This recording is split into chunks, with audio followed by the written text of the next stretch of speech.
Hi everyone.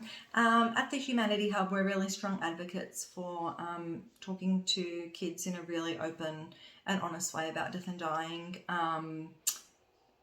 So we thought that it would be a good idea to share some resources for parents and caregivers if, the situation comes up where you need to explain what death and dying is to your children. So one of the easiest ways that we know to do that is sharing of stories.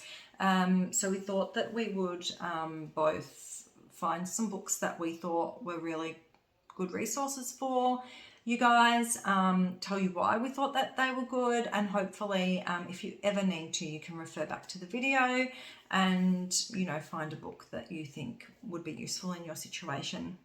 So the first book that I'm going to talk about is called The Grief Wave. It's by Tracy Moroney.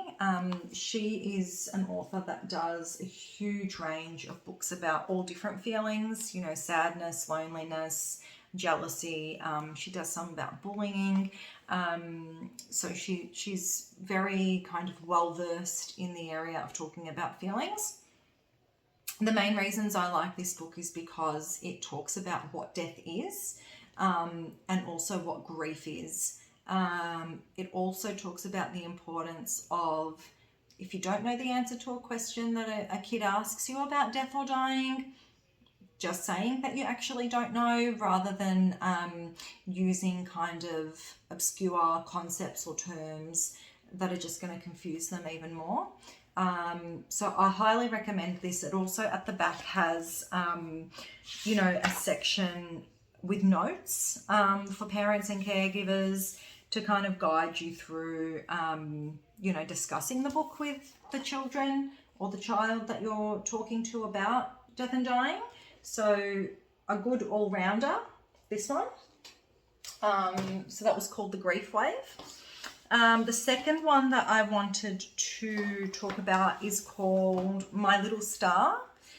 This one is particularly good for sibling loss and shows a range of different children who have lost either, a brother or a sister, referring to the deceased sibling as their star.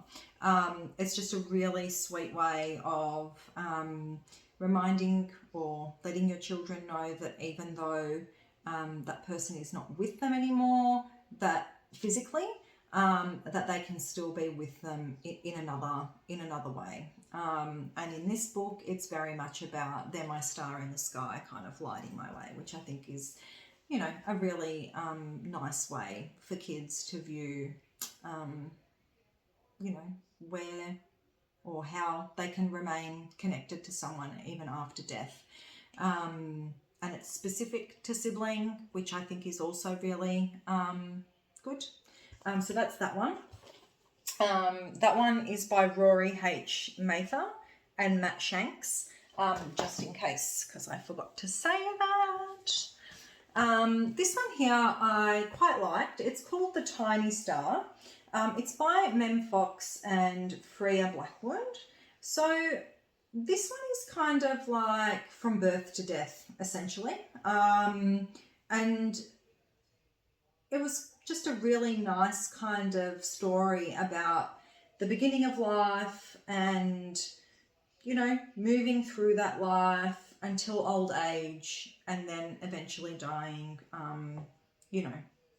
from old age. So a really, really nice kind of story about death and how to look at death that, it's called The Tiny Star. So essentially it's about, starting out as a star, being born, and then becoming a star again. So lots of star themes, but really quite a nice way of viewing life and death, which I think is nice. So that's that one. And then I have The Memory Tree. The Memory Tree is really sweet. I really quite like it. And one of my favourite things about it is that, so it's about a fox that dies essentially and the friends that are sort of left behind to mourn this loss. and I like the way that they mourn the loss, essentially. So it's an ongoing thing, so that even though, you know, initially it's really heavy for them to carry, and then things kind of get easier, but there's still days where, you know, they're just kind of sitting around talking about the fox, remembering the things that the fox really loved or didn't love. And so I think it's a really great reminder that, yes, sometimes in our society there's this huge thing of, you know, well, you know, like enough time has kind of passed. Whereas this book really kind of instills this idea that, you know, we're going to grieve forever.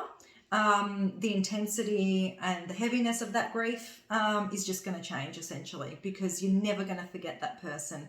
They're always going to be with you in your heart and in your mind, which, again, really true and really important message. So that was The Memory Tree by Britta Teckentrup. Really good one. Most of these I actually just borrowed from the local library, so they should be really easy to come by. There's a couple of others, but I think for now, as a starting point, I'm just going to leave it there. I know Julia also has a couple of books that she'd like to share with you, and so a video from Julia will also be popping up at some stage, or maybe it already has popped up. Who knows which order it'll go in. But yeah, they're probably my top 4 picks for now. And we will continue to try and share resources for children because we know that it can be a really, really, you know, it's a difficult time for anyone, regardless of age. And so we know that it can be a really difficult time for children, and also really difficult conversation for people to have with children, because often we struggle with, you know, talking about death anyway. So thank you, and we'll chat again soon. See ya.